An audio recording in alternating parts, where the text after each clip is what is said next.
Հայաստանի Հանրապետությունում առավել հաճախ մարդու որ իրավունքն է խախտվում։ Ոստիկանության կողմից առերևույթ անհամաչափ ուժի գործադրման հետ կապված խնդիրները։ Վերջերս հենց Գյումրիում տեղի ունեցած միջադեպը Լիլիթ Աղակյանն մեր գործընկերոջն է վերաբերում։ Ոստիկանությունը կարող է ուժ գործադրել, բայց դա պիտի լինի իրավաչափ եղանակով։ Կոնկրետ Լիլիթ Աղակյանի դեպքում իրավաչափ էր։ Անմիջապես կապի մեջ ենք եղել նախ իրավասու մարմինների հետ։ Իմ ներկայացուցիչներն այցելել են նաև Լիլիթ Աղակյանին։ Շիրակի մարզին եւ Գյումրիին, որոնք են ավելի բնորոշ, որ իրավունքներն են խախտվում այստեղ։ Շատ մեծ ծավալի դիմումներ ունենք բնակարանային ապահովության խնդիրների հետ կապված։ Գյումրիում հաշմանդամություն ունեցող անձինք այս դեպքում ավելի շատ են բախվում խնդրին, որովհետև երկրորդական փողոցներում ուղղակի տեղաշարժվելը հետիոտների եւ թեկուս սայլակից օգտվող հաշմանդամություն ունեցող անձինց համար բարդ է։ Կարծում եմ, որ սա շատ հիմնակարային խնդիր է, որը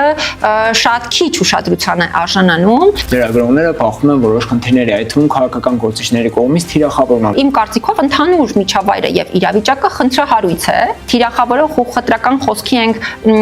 առնչվում կամ բախվում դրան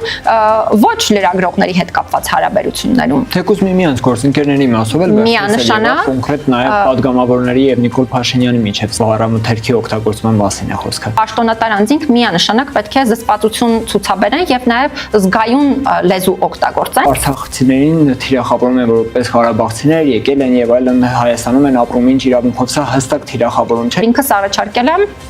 պատասխանատվություն ունենալ նաև վարչական պատասխանատվության տեսքով, ատելության խոսքի ավելի մեղմ տեսակների համար։